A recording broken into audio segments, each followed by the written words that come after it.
Hello everyone. Today we will talk about T14 troops and T13 angels. So let's go.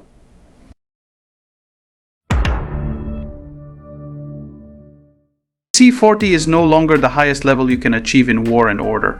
The new Sacred level gameplay has been unlocked, introducing Tier 14 troops and Tier 13 angels. So what are the requirements to advance your castle? Which buildings are eligible for this? In this video I will tell you everything you need to know about these new levels. After your castle reaches level 40, you can advance it to the Sacred level. However, there are some requirements for that. When you click on the castle, you will see a new option called Sacred Charge. These are extra tasks that you need to complete to continue upgrading your castle to Sacred level 1. There are 4 different tier levels here that you need to upgrade to advance your castle. First, there is the Beast's Heart, which simply means increasing your beast power. The drawback here is that it requires Azurite to charge and only adds a small percentage boost to your damage against infantry and cavalry, about 1% for 18,000 Azurite, which isn't much. Next is the Artifact's Power. Increasing your total artifact power again requires Azurite and provides an angel attack boost. Then comes the Totem's Power, which increases the attack of archers and mages by around 3%. Again, this costs 18,000 Azurite. Finally, increasing your Star Palace power grants cavalry and infantry damage reduction of around 1% with another 18,000 Azurite cost. You need all 4 of these at tier level 1 to complete the Sacred Charges, totaling 72,000 Azurite. Once that's done, you can choose the Advance button for your castle. This will show the remaining requirements to advance your castle to Sacred level 1. The castle wall is a requirement, and the embassy needs to be upgraded from level 37 to level 40. Upgrading the castle itself will require another 65,000 Azurite. At this point, resources don't really matter. Azurite is the primary bottleneck even for big spenders. To unlock Tier 13 angels, you will need to advance your Guardian Temple to level 9. However, at level 9 you won't get an angel limit increase like before. Upgrading the Guardian Temple to level 9 will require an additional 50,000 Azurite. If you're wondering in which order to upgrade your Sacred Charge tiers, I recommend prioritizing damage stats. Focus on boosting damage against infantry and cavalry first with the Beast's Heart, followed by the Star Palace mark to reduce damage for your infantry and cavalry.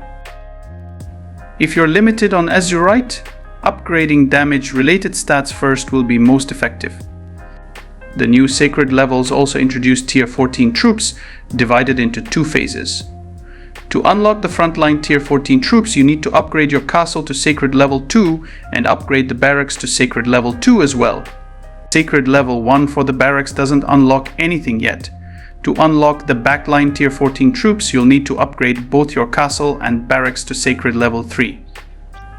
A key difference now is that you can promote both Tier 12 and Tier 13 troops directly to Tier 14 using your drill grounds. Tier 14 troops come with new passive skills that significantly change gameplay strategies. For example, the new Mage passive skill increases damage against all troop types by 20%, including angels. Infantry gains a 20% damage reduction from all sources, making them extremely tanky. However, cavalry and archers work a bit differently. Cavalry only reduces damage from archers and mages, while archers increase damage against infantry and cavalry but don't affect angels. This means infantry becomes even more powerful, especially as angels gain prominence in battles. The Sacred Charges system goes from Tier 1 to Tier 3, with each tier requiring completion before you can upgrade your castle further. Additional building requirements include the depot for Sacred level 2 and the hospital for Sacred level 3. The Azurite costs are incredibly high. For example, upgrading to Tier 13 angels, frontline Tier 14 troops, and backline Tier 14 troops will cost significant amounts of Azurite.